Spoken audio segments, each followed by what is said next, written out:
இல்லை, இதுதான் என்னோட கவலை. என்னன்னா, தமிழக அரசாங்கம் ஏன் இவ்வளோ பெரிய போராட்டம் நடக்கிறதுக்கு இவங்க துணையாக இருக்கிறாங்க, அது காரணமாக இருக்காங்க நாம் எழுப்பக்கூடிய கேள்வி. இப்போது நான் நீங்கள் இந்த அரசாணையின் அடிப்படையில் பேசுகிறேன், ஜிஓ வச்சுட்டு தான் நான் பேசுகிறேன். இப்போ இந்த ஜிஓ இருக்கும்போது இதில் நீங்கள் சரி செய்தால் தான் தொழிலாளி மத்தியில் உங்களுக்கு நம்பிக்கை வரும். நீங்கள் ஒரு 10 தொழிற்சங்கம் தெரிஞ்சவங்க டீ கொடுத்துன்னு சொன்னால் நம்புவாங்களா?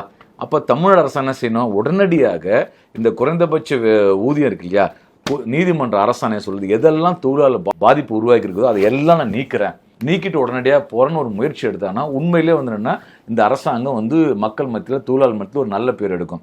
இப்போது நேற்று மதுரையில் நடக்கும் போது பேச்சுவார்த்தை நடக்கல, அரெஸ்ட் பண்ணிட்டாங்க. நேற்று திருப்பூரில் என்ன நடக்குதுன்னா சிஐடியு போராட்டம் நடத்திருக்காங்க. அங்கே பார்த்தீங்கன்னா ஒரு 11 மணிக்கு நகராட்சி நிர்வாக இயக்குனர், டெப்டி நிர்வாக இயக்குனர் அவர் மாவட்ட ஆட்சியர் நேரடியாக போராட்டம் நாங்கள் உங்களுக்கு D62 அந்தோடைய ஊதியம் கிடைக்கிறதுக்கு ஒரு முயற்சி எடுக்கிறோம், எப்படியாவது அரசாங்கத்திட்ட பேசி அது நடவடிக்கை எடுக்கிறோம்னு சொல்லிட்டு திருப்பூரில் அந்த ஒரு முயற்சி எடுத்திருக்காங்க. அப்போ தான் ஸ்ட்ரைக் போராட்டம் நிறுத்திருக்கிறாங்க. அப்போ திருப்பூரில் ஒரு அதிகாரி ஒரு மாவட்ட ஆட்சி நிர்வாகி உடனடியாக தலையிட்டு தொழிலாளி பிரச்சனை கரெக்டு, கோரி கரெக்ட்னா உடனே அரசின் கவனத்துக்கு வரேன், எங்களுக்கு டைம் கொடுங்கன்னு சொல்கிறாங்க. அப்போது ஒரு அதிகாரியில் சில அதிகாரிகள் சரின்னு நினைக்கிறாங்க, எனவே கவர்மெண்ட் கொண்டு வராங்க. அப்போ என்னென்னா இந்த டிபார்ட்மெண்ட்டோட மினிஸ்டர் யார், மாண்புமிகு அமைச்சர் நேரு அவர்கள், ஒரு சீனியர் மினிஸ்டர். அவர் உடனடியாக இவ்வளோ ஒரு பிரச்சனை நடக்கும்போது இப்போ கலைஞர் பொருளாக இருந்தாருன்னா இந்த அளவுக்கு போராட்டத்தை தொடர்ந்து விட்டுட்டே இருப்பாங்களா?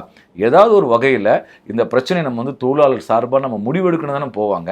எனவே அந்த முடிவை இந்த அரசாங்கம் எடுக்கணுன்றதான் நம்ம விரும்புகிறோம்.